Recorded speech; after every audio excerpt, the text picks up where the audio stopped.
Entonces, vamos a abundar un poco en esta situación que nos dice que tenemos mecanismos de rotura posibles y otros que son imposibles. La definición geométrica nos dice lo siguiente. Nosotros tenemos la misma placa que analizamos anteriormente, pero vista en planta. Entonces, tenemos estos ejes que tenemos aquí, este eje, estos 4 ejes de rotación, y tenemos 4 subsectores en los que queda dividida la placa, que son los subsectores A, P, C y D. Es muy importante identificar en torno a qué eje gira cada uno de los subsectores. Por ejemplo, el subsector C va a girar en torno a este eje que tenemos acá. El subsector B va a girar en torno a este eje que tenemos acá. El subsector A va a girar en torno a este eje que tenemos acá y el D en torno a este otro eje que tenemos acá. En general hay por cada subsector un eje de rotación asociado, en torno al cual gira y se constituye el mecanismo cinemático, en particular de ese subsector. ¿Qué sucede con las líneas de rotura? Vamos a analizar, por ejemplo, la línea de rotura que es común al subsector A y al subsector B. Esa línea de rotura pertenece a ambos subsectores, porque es la intersección de ambos planos. Entonces, necesariamente, por una condición geométrica, si los ejes de A y de B, que están aquí, pertenecen a los subsectores A y B, la línea de rotura, que es común a ambos subsectores, tiene que pasar por la intersección de sus ejes. Porque tanto la línea de rotura como los dos ejes pertenecen a los subsectores A y B. Entonces, esta línea de rotura debe pasar por acá. La línea de rotura que es común a A y C tiene que pasar por los ejes de A y C, es decir, por acá, necesariamente. La de B y D tiene que pasar por este punto, es decir, que tiene que pasar por aquí. Y la de C y D tiene que pasar por este otro punto que está acá. Ahora bien, hay otra línea que nos estamos perdiendo aquí, que es la línea de rotura que une, vamos a dibujarla con un celeste, la línea de rotura que es el límite entre el subsector B y el subsector C. Tiene que seguir cumpliendo la misma ley que cumplen todas las demás. Tiene que confluir con los ejes de rotación de B, que es este, y de C, que es este. Pero estas dos líneas son paralelas y por lo tanto confluyen o se unen al infinito. ¿Qué significa eso?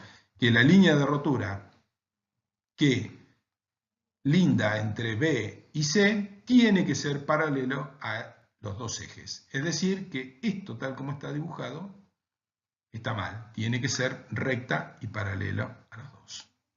¿Bien? Entonces, la configuración tendrá que ser así. De manera tal que pase por ahí. Si la dibujamos como está dibujado en negro, está mal, por eso la cruz, y si la rectificamos como la rectificamos en el dibujo, eso estaría bien. Vamos a ver una condición de apoyo diferente. Cuando nosotros tenemos, como dijimos anteriormente, apoyos, entonces si tenemos esta placa rectangular de abajo y tiene un apoyo lineal aquí, un apoyo simple aquí y otro apoyo lineal aquí, ya vimos que eso automáticamente los apoyos lineales se convierten en ejes de rotación. Entonces facilitan el trabajo. Pero aquí no se ve claramente, pero aquí tenemos un punto, es decir, una columna en esta placa. Los otros dos apoyos podemos pensar que son en vigas o en paredes, pero esto es una columna, es un apoyo que vamos a suponer puntual. Por ese punto tiene que pasar el tercer eje de rotación del sistema. pero por un punto pasan infinitas rectas. Y por lo tanto, a partir de ahí se van a empezar a generar infinitas posibilidades de mecanismos de rotura, de los cuales uno en particular es este que está dibujado aquí. Una recta que la única condición que tiene es pasar por el punto y ser recta. Pero una vez que la dibujamos, genera intersecciones con los otros dos ejes que van a definir el mecanismo de rotura. Entonces, ¿cuáles serían las posibles líneas de rotura de este sistema? Tenemos una primera, que es esta, la que pasa por la intersección de estos dos ejes. Tiene que salir de acá. Y la dibujamos arbitrariamente así. ¿Por dónde tienen que pasar las otras dos? Tienen que pasar. Una tiene que salir de acá. Acá va a tener un recorrido virtual porque no hay placa. Y tan pronto entre comillas, a la placa, se convierte en una verdadera línea de rotura. Y acá tenemos dibujada una que está mal. Por eso hemos puesto aquí mal. Porque si ven, la prolongación de esta línea no termina en este punto de intersección, sino que termina afuera. Eso hace que esté mal. Por lo tanto, no la podemos considerar. Deberíamos dibujar una línea de rotura que venga desde este punto, ahora sí fija hasta este otro punto. Entonces ahí tendríamos una línea virtual y cuando entra la placa se convierte en una línea real. Entonces vemos que tenemos infinitas configuraciones de rotura, pero dentro de esa cantidad infinita tenemos las que son posibles desde el punto de vista cinemático, que cumplen estas condiciones de que las líneas de rotura pasan por la intersección de los ejes, pero hay un montón más que también son infinitas que no cumplen con esa condición cinemática del mecanismo. Entonces hay que tener mucho cuidado porque todas las que cumplen las condiciones cinemáticas son posibles. Algunas son mejores y otras peores en función de que se acerquen más o menos a la verdadera carga de colapso, pero las que no son cinemáticamente compatibles no son posibles, no pueden ser ni siquiera consideradas, porque nos van a llevar a un resultado erróneo en cualquier caso. Entonces, las que no cumplen con las condiciones de, por ejemplo, que un apoyo lineal es un eje, de que por un apoyo puntual tiene que pasar un eje, aunque pasen infinitos ejes, pero tienen que pasar por ese punto, y una vez definidos o elegidos esos ejes, que las líneas de rotura de dos subsectores tienen que pasar por la intersección de los ejes de esos dos subsectores, entonces esas son condiciones que sí o sí hay que cumplir. Ahora bien, hay infinitas configuraciones que cumplen con esas condiciones. Dentro de ellas tendremos que ver cuál es la mejor, pero fuera de ellas no hay ninguna posibilidad de plantear un mecanismo de rotura. Eso tiene que quedar absolutamente claro.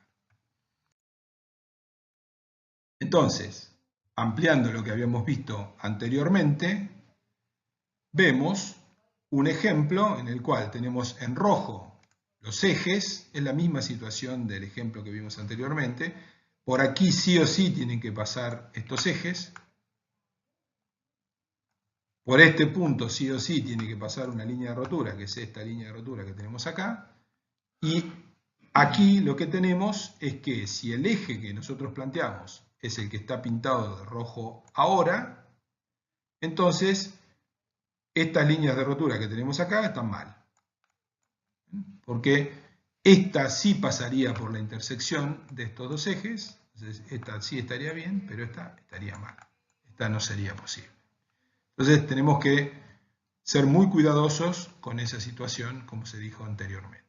Y la habilidad para analizar qué es una configuración de rotura posible, o sea, en realidad el término es cinemáticamente compatible y cuál no, se obtiene a partir de la práctica, necesariamente. Entonces, esta situación sí sería factible porque obsérvese que hemos elegido este eje rojo que cumple con la condición de pasar por la columna. Estos otros dos ejes coinciden con las líneas de los apoyos, por lo tanto están bien. Y acá tenemos que el subsector B rota en torno a este eje, el subsector A rota en torno a este eje y la línea de rotura que los divide, que es esta, cuando la prolongamos, va a parar a la intersección de los ejes y por lo tanto eso está bien. Y la otra línea de rotura, que es la que divide al subsector B, que rota, perdón, la otra línea de rotura que divide al subsector A, que rota en torno a este eje, y al subsector C, que rota en torno a este otro eje, cuando la prolongamos a la propuesta, va a parar a la intersección de los dos ejes y por lo tanto esta es una configuración de rotura cinemáticamente compatible. Es decir, es posible. Es decir, esto está bien, mientras que el anterior no era cinemáticamente compatible. Aquí hay algunos ejemplos que están en el apunte, que lo mejor es practicar sobre ellos, analizar si estas configuraciones son o no posibles y sobre todo, por sobre todas las cosas, obtener otras posibles configuraciones de líneas de rotura. Y aquí tenemos algunos ejemplos más sobre los que, como les decía, lo que hay que hacer es básicamente tratar de trabajar y de practicar de la mejor manera posible y en todo caso consultar con los docentes para saber si están planteando lo más importante de todo, que es configuraciones de rotura cinemáticamente compatibles. Dentro de las cinemáticamente compatibles hay infinitos casos y los podrán encontrar, pero siempre hay que mantenerse dentro de ese subgrupo que son las cinemáticamente compatibles.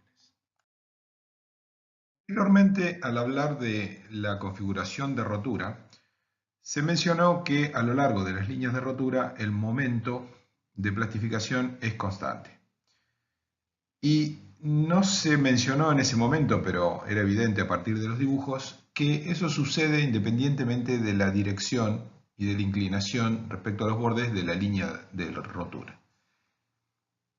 Debería haber llamado la atención el hecho de que, independientemente de la inclinación de la línea de rotura, el momento a lo largo de la misma fuese independiente y constante. Vamos a analizar ahora cuáles son las condiciones bajo las cuales se produce esa situación. Es decir, cuál es la condición mecánica requerida o necesaria para que el momento en una línea de rotura sea independiente de su ángulo respecto a los bordes.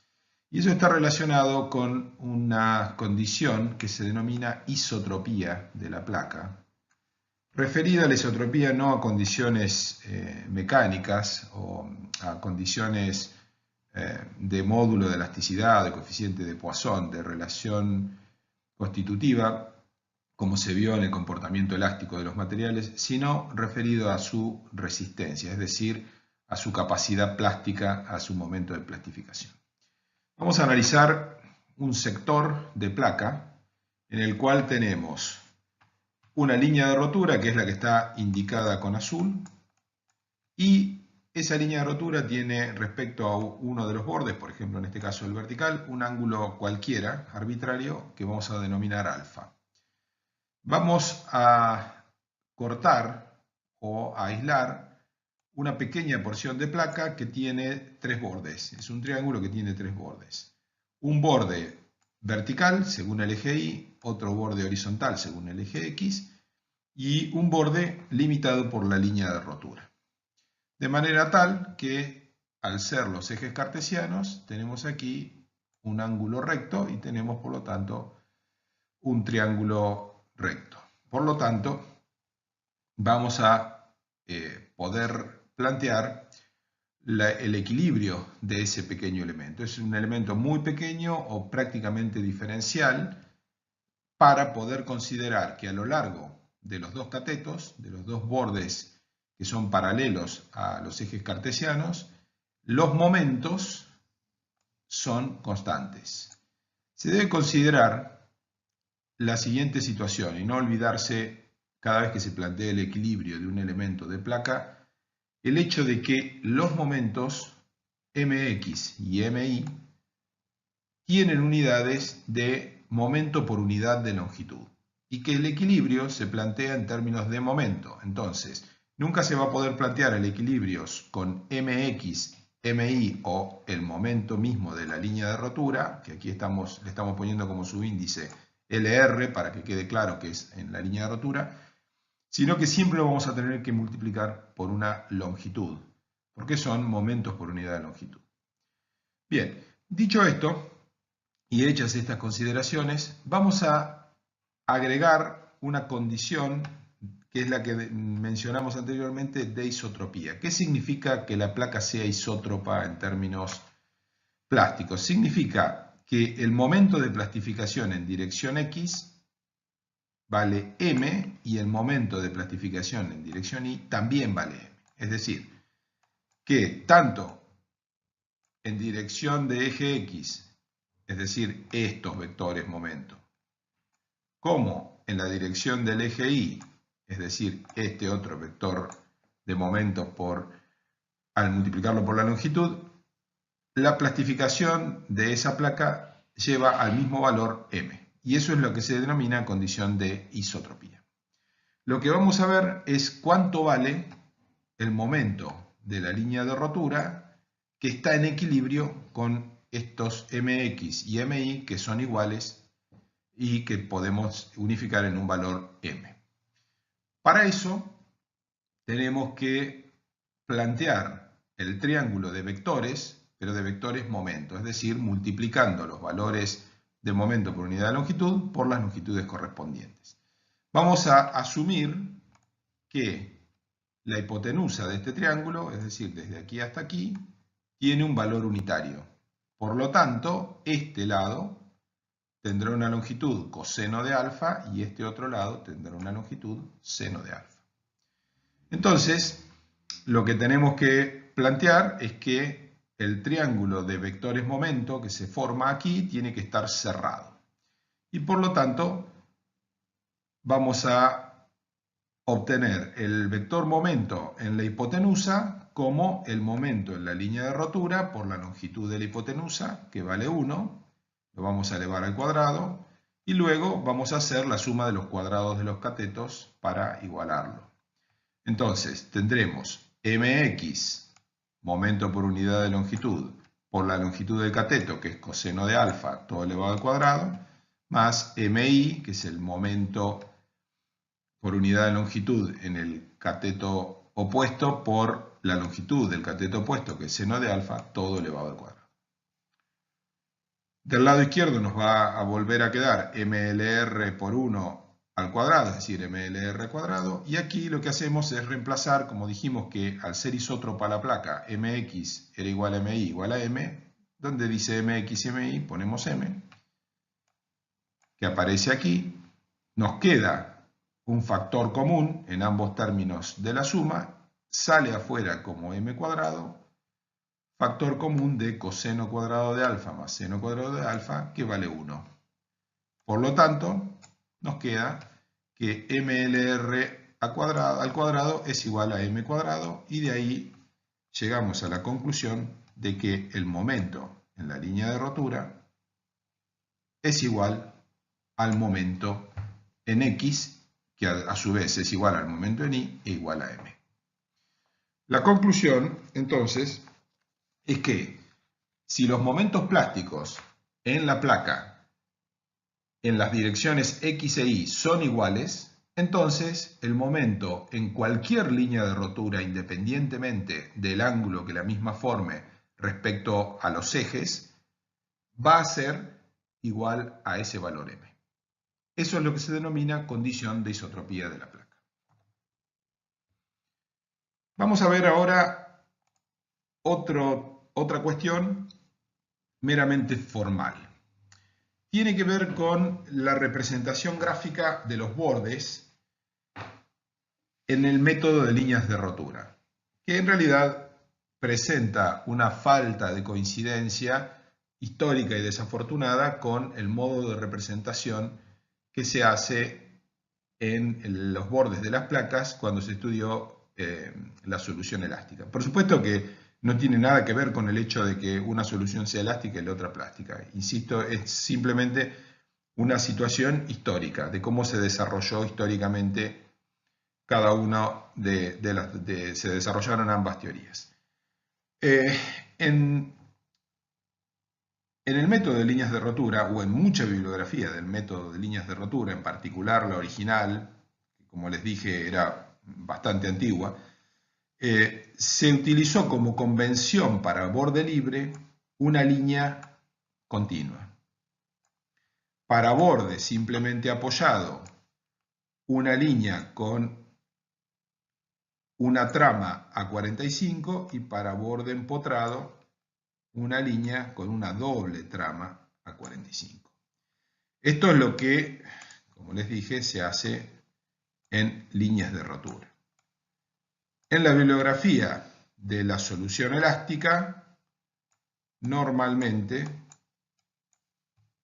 se representan estos mismos bordes con una línea de trazos, el borde simplemente apoyado de esta manera y el borde empotrado de esta manera.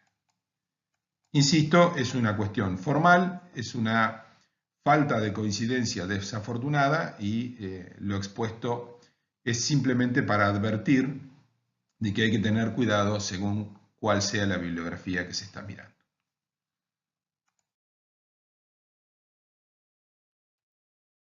Vamos a analizar ahora cuáles son los esfuerzos internos que aparecen en una línea de rotura y en particular un aspecto que se denomina equilibrio nodal, cuya utilidad se va a ver más adelante.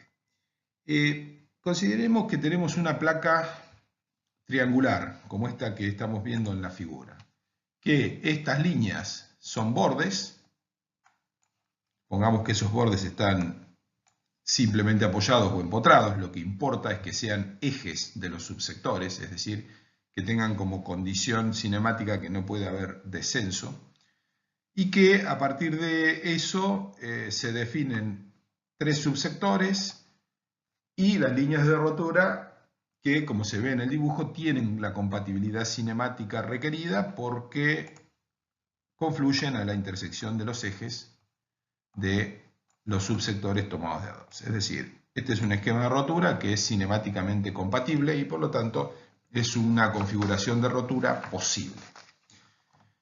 Lo que vamos a hacer es tomar uno de los subsectores cualquiera, por ejemplo, el subsector A, aislarlo del resto, en lo que tenemos aquí en esta figura, y vamos a analizar cuáles son los esfuerzos internos que se manifiestan en la línea de rotura, es decir, en las dos líneas de rotura que vinculan o que son frontera de este subsector internamente respecto a los otros dos subsectores de la placa. En primer lugar, aparece como un esfuerzo interno obvio el momento de plastificación M.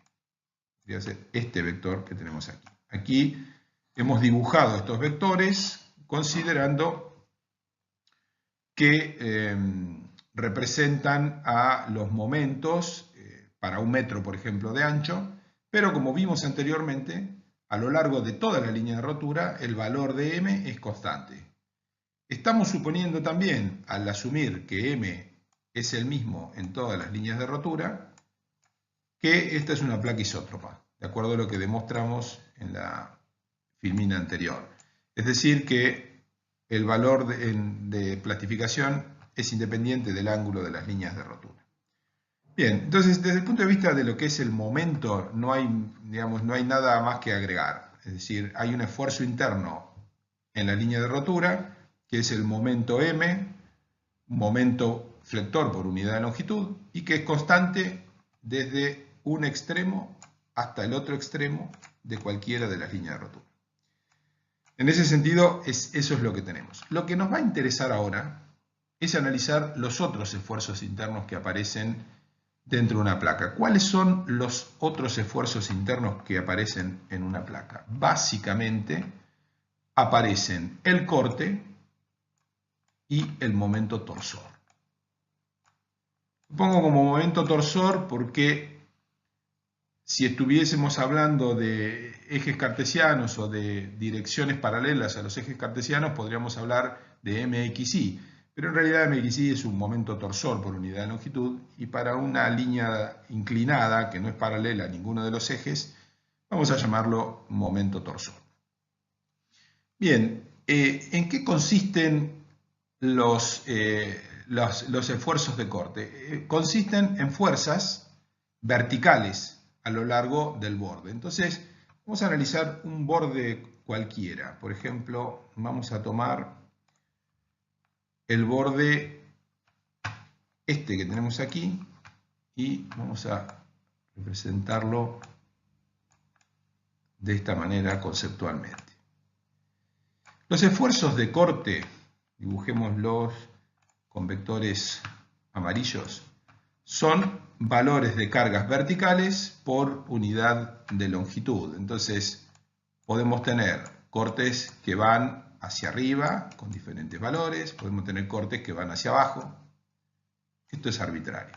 En definitiva, lo que interesa es que si nosotros vamos tomando sectores de longitud determinada, podemos convertirlos en vectores, en fuerzas que son paralelas al eje Z. Veamos ahora qué pasa con los momentos torsores. Los momentos torsores serían, en rigor, vectores perpendiculares a la cara, que pueden ir también en una o en otra dirección. Ahora bien, estos vectores los podemos reemplazar.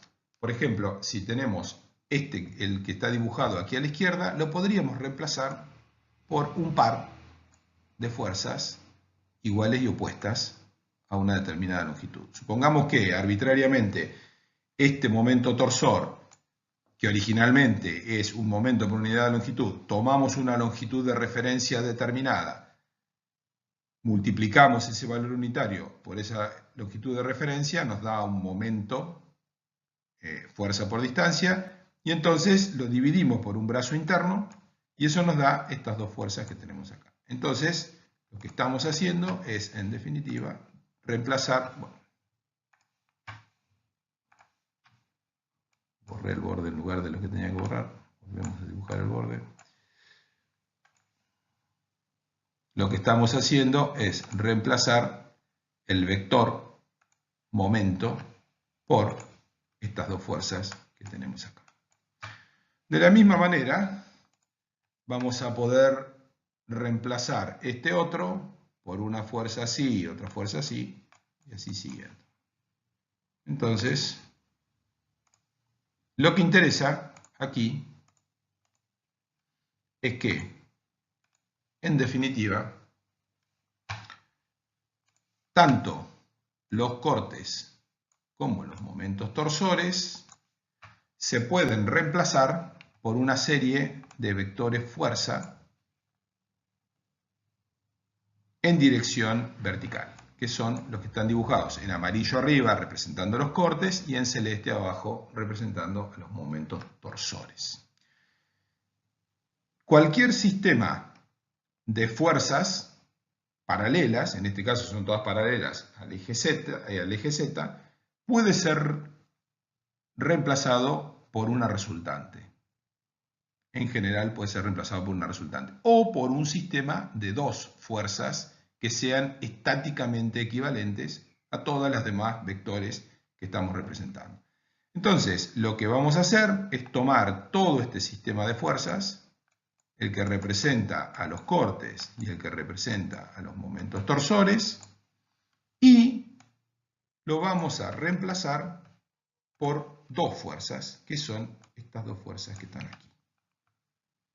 Entonces, estas fuerzas en rigor están en los vértices, o sea, en los extremos de la línea de rotura. Aquí está dibujado cada vector un poquito corrido, pero en rigor están ubicados exactamente en esta línea y en esta línea que tenemos acá. Y entonces, estas dos fuerzas, que no son iguales, ¿por qué? Porque el equivalente de todas estas fuerzas que representan a los momentos torsores sí dan un par de dos fuerzas iguales y opuestas, pero la resultante de todos los esfuerzos de corte no dan cero, dan en general un vector hacia arriba o hacia abajo. Entonces, para resultar equivalente un sistema de dos fuerzas, esta fuerza QA y esta otra fuerza Q'A no son iguales en magnitud. Podrían hasta ir las dos en la misma dirección. Aquí están dibujadas, una hacia arriba, otra hacia abajo, pero en realidad estas dos fuerzas pueden ser en cualquier dirección y de cualquier magnitud. Lo importante es que estas dos fuerzas, QA y Q'A, representan estáticamente el mismo efecto equivalente de todos los cortes y todos los momentos torsores a lo largo de la línea de rotura, que es esta línea que tenemos acá. Entonces, en definitiva, con M, que ya dijimos que está a lo largo de la línea de rotura, si a este valor M minúscula, que es un momento por unidad de longitud, lo multiplicamos por la longitud de la línea de rotura, vamos a tener un vector momento.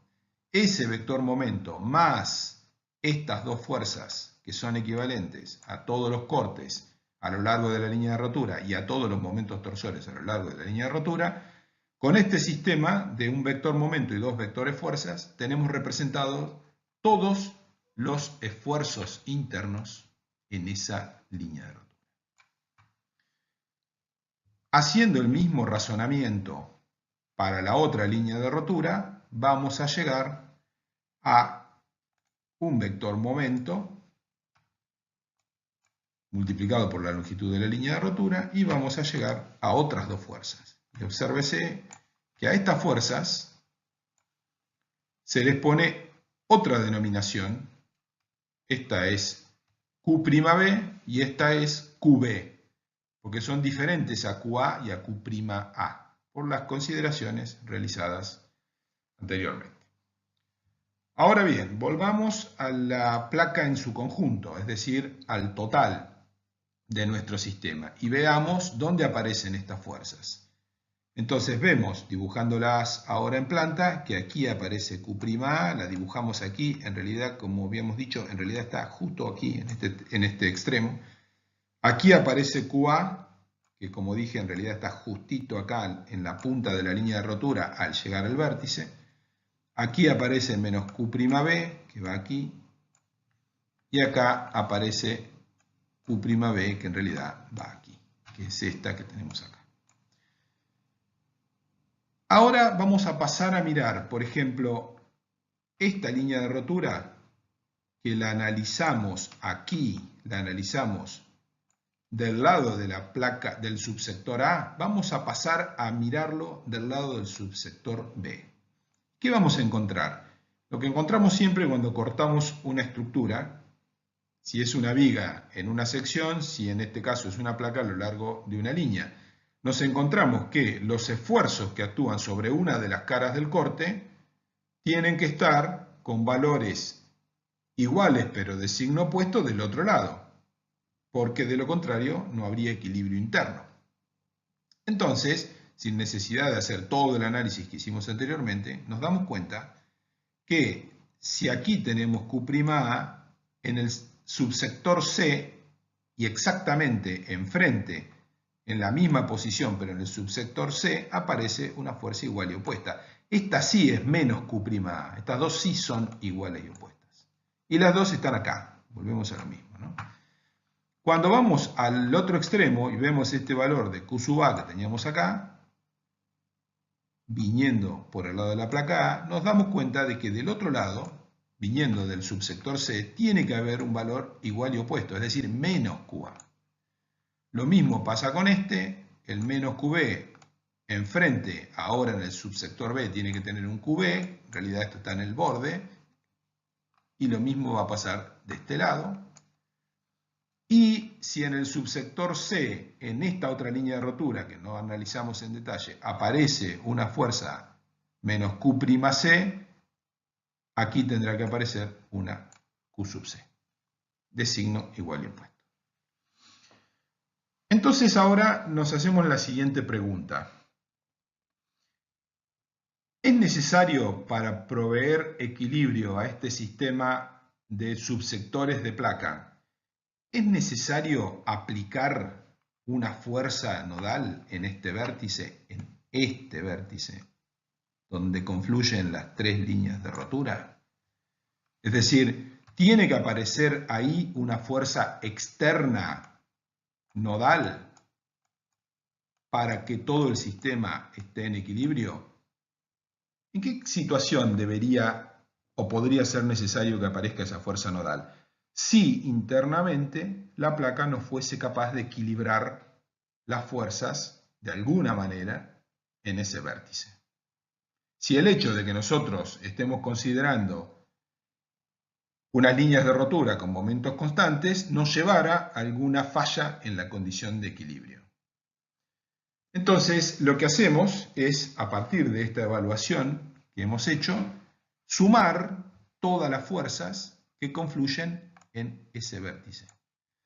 ¿Cuáles son las fuerzas que confluyen en ese vértice? Son esta fuerza que está aquí, esta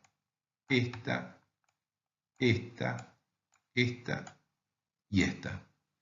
Que, como dije anteriormente, en el dibujo están representadas fuera del vértice, pero en realidad están todas en el vértice.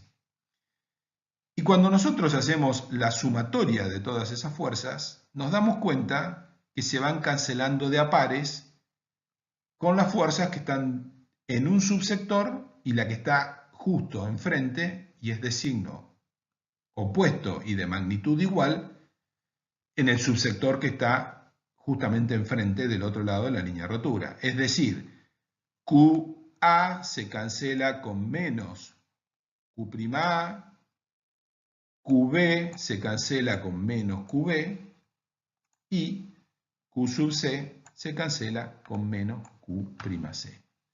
Entonces, los esfuerzos internos en las líneas de rotura proveen el equilibrio del nodo en términos globales para toda la placa. Es decir, no es necesario que haya ninguna fuerza externa, considerando que esto es una fuerza externa. ¿Está bien? Nos hicimos la pregunta de si era necesario o si es necesario aplicar alguna fuerza externa para proveer el equilibrio en el vértice, en el nodo al cual confluyen las líneas de rotura, y lo que hemos encontrado es que desde el punto de vista global, considerando todos los subsectores de la placa, eso no es necesario. Ahora nos vamos a hacer una pregunta diferente.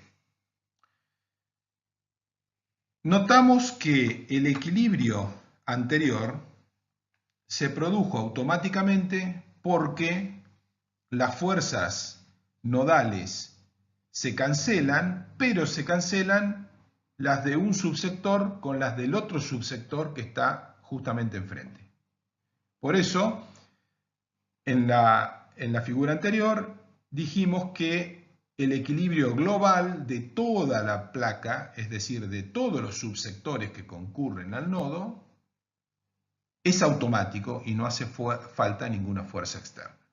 Pero, insisto, eso es así porque se cancelan fuerzas de un subsector con el del subsector de enfrente. Entonces, hay otra pregunta que nos podemos hacer, y es decir, está bien, pero no hace falta, si analizo solamente un subsector, no hace falta aplicar una fuerza nodal para proveer el equilibrio a un solo subsector. Eso no está respondido por el razonamiento anterior, porque el equilibrio anterior se produce gracias a la interacción entre subsectores. Entonces, lo que ahora nos preguntamos es, si considero un subsector solo, por ejemplo, aquí estamos representando un eje de rotación de un subsector cualquiera, de una placa cualquiera, y estamos representando ese subsector A que está limitado obviamente por dos líneas de rotura, que son esta línea de rotura y esta otra línea de rotura que tenemos acá.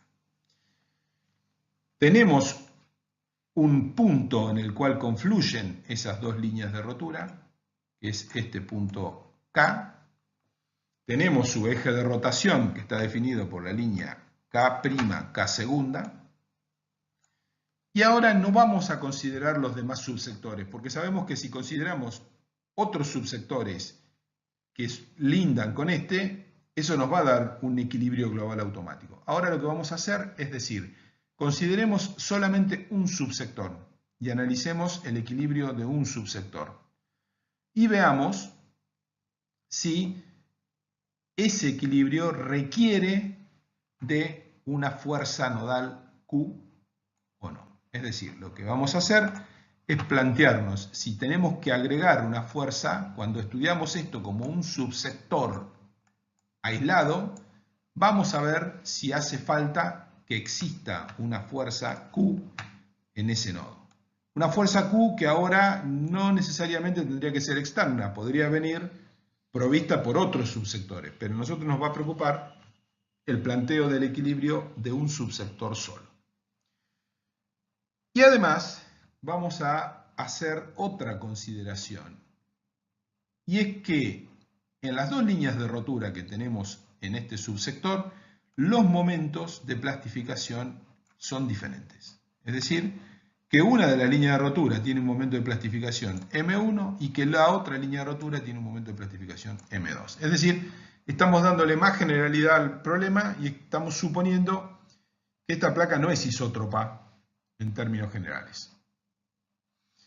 Bien, ¿cómo vamos a plantear esta situación? Vamos a analizar no el equilibrio de todo el subsector, sino que vamos a tomar muy cerca de una de las líneas de rotura, por ejemplo, arbitrariamente la que tiene momento M1, vamos a tomar una línea de corte, que es esta línea que está acá, que va desde acá hasta este punto, la que está punteadita en rojo.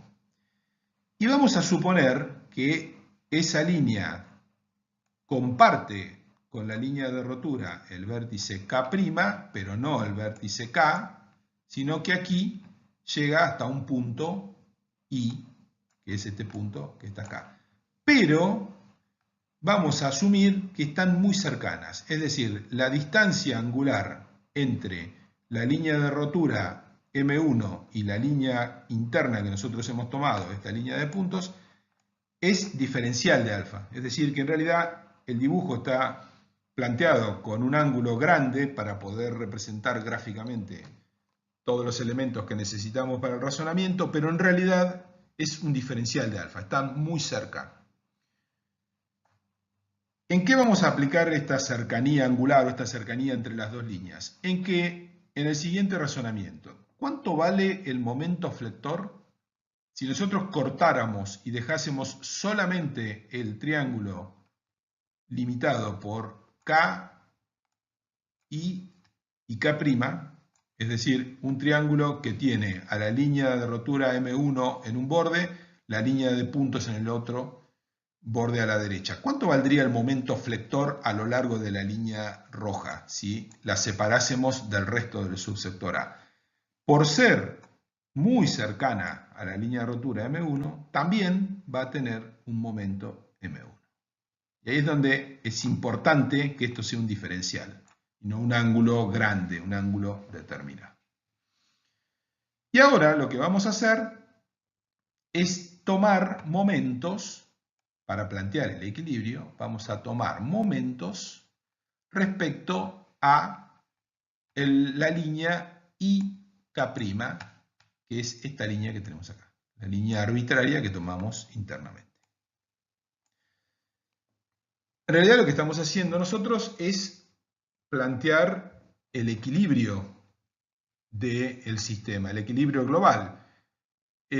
Como cinemáticamente esto tiene un solo grado de libertad, que es el giro, con tomar momentos solamente respecto a cualquier lugar, a cualquier línea, ya garantizamos el equilibrio.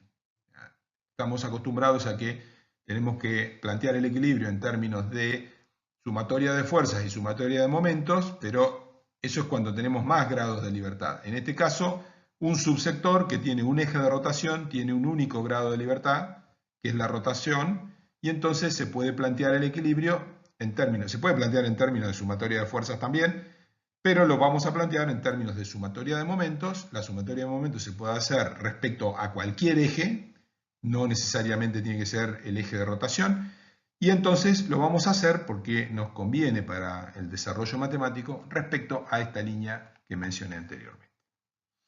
Y el equilibrio lo que está planteando, lo que debe plantear es sumatoria de fuerzas de acciones externas en general igual a sumatoria de momento de acciones internas. ¿Cuáles son las acciones externas que tenemos aquí? Vamos a considerar en general que sobre la placa puede actuar una carga Q, que es uniforme, suponerlo de esa manera, una carga Q. Esa es una acción externa, pero la otra acción externa importante que estamos considerando acá es esta fuerza Q grande, la fuerza nodal, es decir, la fuerza que nosotros queremos saber si existe. Entonces, para saber si existe o no, lo que hacemos es suponer que existe, plantear equilibrio y ver si para obtener el equilibrio es necesario que exista o no esa fuerza Q. Esa es la base del razonamiento muy simple del equilibrio. Entonces, como fuerzas externas tenemos la carga Q aplicada externamente sobre la placa y la fuerza nodal, que es la que queremos averiguar cuánto vale. Como esfuerzos internos en este pequeño triángulo, que es una parte del subsector A, ¿qué vamos a tener? Vamos a tener los momentos de plastificación que actúan en los bordes. En rigor, debemos decir, vamos a tener los momentos que actúan en los bordes. ¿Cuáles son los bordes de ese subsector? Dos de esos bordes son líneas de rotura. La línea de rotura M1 y la línea de rotura M2 desde acá hasta acá. Esos son dos bordes de ese triángulo. Este es uno y este es el otro. Y el tercer borde es este que está acá, sobre el cual, por cercanía, ya dijimos que actúa el mismo momento M1. Bien, vamos a analizar primero los momentos provocados por las acciones externas. Vamos a suponer que el baricentro del triángulo al cual estamos analizando el equilibrio está aquí.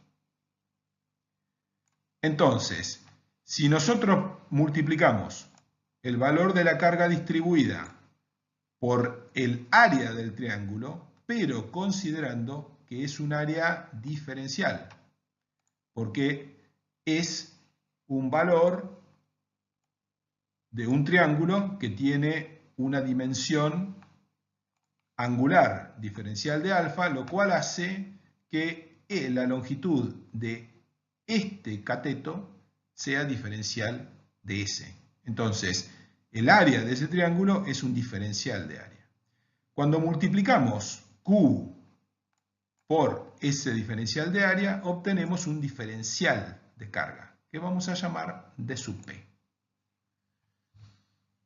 ¿Y qué distancia tiene respecto al borde? Nosotros estamos tomando momento respecto a este borde que tenemos acá. ¿Qué distancia tiene? Tiene una distancia a la que vamos a llamar diferencial de I. ¿Por qué diferencial de I? Porque si acá arriba esta longitud es diferencial de S, esto que está aquí es una porción proporcional a ese diferencial de S, es menor y por lo tanto también es un diferencial. Entonces, uno de los términos de los momentos externos es diferencial de P por diferencial de I. Ahora vamos al la otra acción externa que produce momento. La otra acción externa que produce momento, habíamos dicho que es justamente la fuerza nodal que queremos saber cuánto vale, Q, que está ubicada en este punto que está acá. Si tenemos que tomar momento respecto a ese eje, entonces tendremos que considerar esta distancia perpendicular, ahí. ¿Cuánto vale esa distancia? Para saber cuánto vale esta distancia, vamos a analizar este triangulito que está aquí. De ese triangulito sabemos que la hipotenusa vale diferencial de S, que es esta longitud que tenemos acá, y lo que vamos a hacer es proyectarla considerando que tenemos aquí un ángulo alfa prima, que es este mismo ángulo alfa prima, y que es muy parecido a este ángulo alfa, por ser esto un diferencial de alfa, son muy parecidos, pero en principio son ligeramente diferentes. Entonces, este brazo,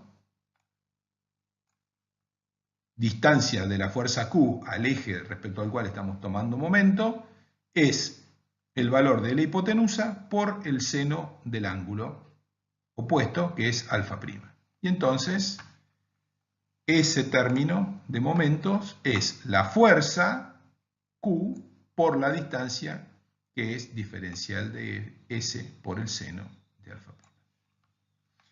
Y con eso ya tenemos todo el efecto de las fuerzas externas, los momentos que producen las fuerzas externas.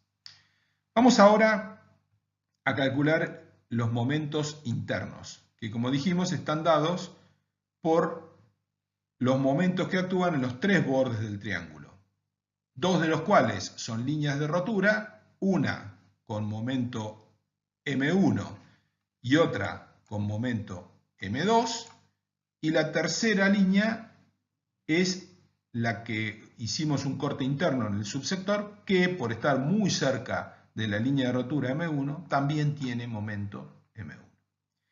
Ahora bien, M1 y M2, o sea, los momentos que actúan en los tres bordes del triángulo, son momentos por unidad de longitud. Recordemos el concepto básico, que no hay que olvidar nunca. No se puede plantear el equilibrio con momentos por unidad de longitud. El equilibrio debe plantearse con momentos totales. Entonces, lo que vamos a hacer es construir un triángulo de vectores momento. Vamos a ver la resultante de los vectores momento que salen de los dos lados largos. Es decir, en los dos lados largos de este triángulo agudo que tenemos ahí, tenemos M1 en este borde, desde acá hasta acá, y M2 en este borde, desde acá hasta acá. M1 actúa en una determinada longitud, que es la que va desde K' hasta acá, en este borde que está aquí. Y en este otro borde actúa desde K' hasta I. Entonces, cuando convertimos eso a vectores, nosotros tenemos un vector, este vector, que es igual al momento por unidad de longitud, M1, este que está acá, por la distancia desde I hasta K'. Y después tenemos otro vector momento, que es este que está acá, que es M1, este M1, por la distancia de este otro lado, que es K a K'. Si nosotros sumamos esos dos vectores, fíjense que este va en esta dirección y este otro va en esta dirección. Si nosotros sumamos esos dos vectores, obtenemos un vector resultante de esos dos, que es este que está aquí. Como es resultante, va desde donde empezó el sistema de dos vectores hasta donde termina, que está acá. Entonces, este vector es igual, por la semejanza de los triángulos de la placa y del triángulo de vectores momento, S es igual a M1 multiplicado por ds. Entonces, esto es equivalente a estos dos que están acá. Eliminamos estos dos y nos quedamos solamente con este vector que está acá. Entonces, el efecto interno de estos dos bordes, de este borde y este borde, es un vector que está paralelo a la línea de rotura M2. Pero no es debido a la línea de rotura M2, ¿está bien? Sino que es esto, es paralelo a este borde, pero se debe a este vector y a este otro vector que está acá. No a M2, a M2 todavía no lo hemos analizado. Bien, ahora, ese vector no es paralelo al eje respecto al cual nosotros estamos tomando momento, sino que ese vector, como dije anteriormente, M1 por ds, se desarrolla así, desde aquí hasta aquí. Lo que tenemos que hacer es proyectarlo respecto a este otro eje. ¿Cómo se proyecta? Multiplicándolo por el coseno del ángulo, que es alfa'. Entonces, y además, vamos a darle un signo arbitrario que en este caso es negativo. Después vamos a ver por qué. Entonces, ese término de equilibrio interno es igual a menos M1 ds, que es el valor del vector, multiplicado por coseno de alfa prima. Vamos a repasarlo a eso en general. Entonces, lo que nosotros tenemos aquí es originalmente lo que tenemos son estas dos líneas de rotura. Es decir, tenemos esta línea de rotura y esta línea interna de momento. Cuando la multiplicamos por las longitudes correspondientes nos dan este vector y este otro vector. Cuando los sumamos y por lo tanto se eliminan, eso nos da este vector de momento, M1 por ds, que va en aquella dirección, hacia la izquierda. Y está aquí. Para analizar su colaboración al equilibrio interno, lo tenemos que proyectar respecto al eje que estamos tomando un momento, que es este. Y para eso lo multiplicamos por el coseno de alfa prima. Entonces lo que tenemos es valor del vector, M1 por ds, este vector que está acá, resultante de estos dos, multiplicado por el coseno de alfa prima.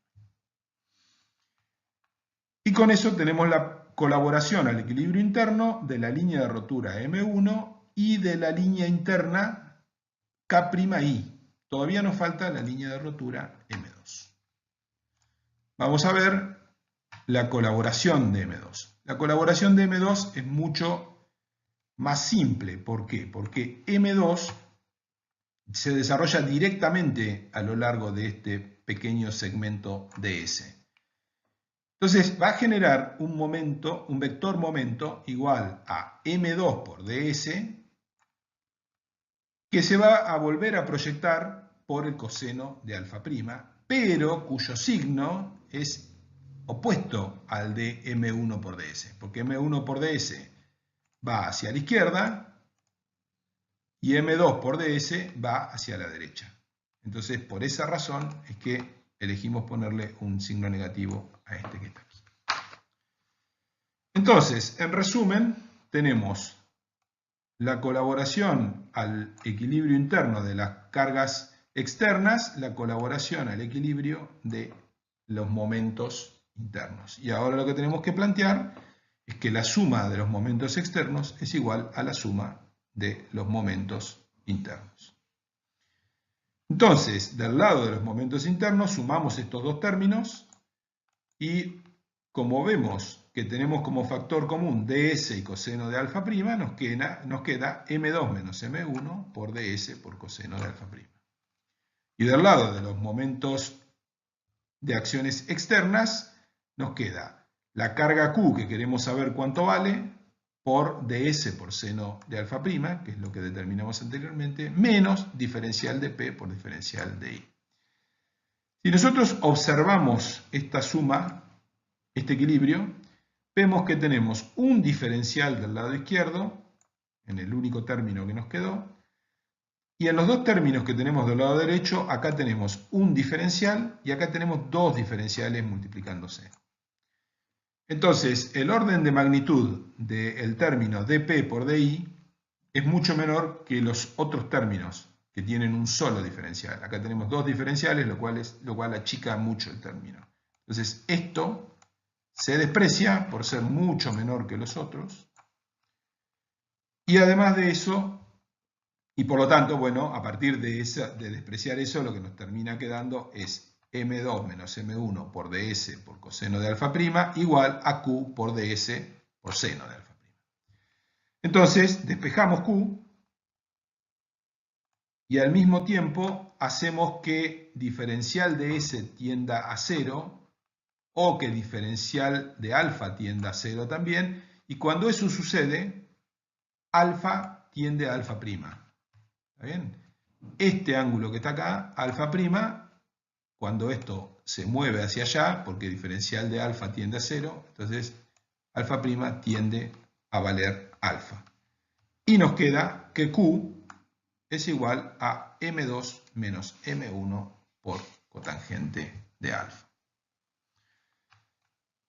Entonces, ¿qué hemos encontrado aquí? Hemos encontrado que al plantear el equilibrio interno de un subsector de placa, en principio desde el punto de vista matemático, aparece la necesidad de que exista una fuerza nodal externa, Q, aplicada justo en la intersección de dos líneas de rotura, cuyo valor es igual a la diferencia en los momentos de plastificación de las líneas de rotura que confluyen a ese punto por la cotangente del ángulo que forman las dos líneas de rotura, cotangente de alfa. Y de ahí sale un corolario inmediato, y es que si tenemos una placa isótropa, es decir, la placa isótropa es aquella en la cual los momentos en las líneas de rotura son siempre iguales, es decir, si M2 es igual a M1 y es igual a M, entonces la fuerza nodal es igual a 0. Pero no siempre es igual a 0. Solamente cuando tenemos la condición de isotropía en la placa, la fuerza nodal necesaria para equilibrar internamente el subsector es igual a 0. Pero siempre hay que tener presente que podría suceder que estuviéramos analizando una placa no isótropa y en ese caso deberíamos introducir en el equilibrio de cada uno de los subsectores una fuerza nodal dada por esta expresión.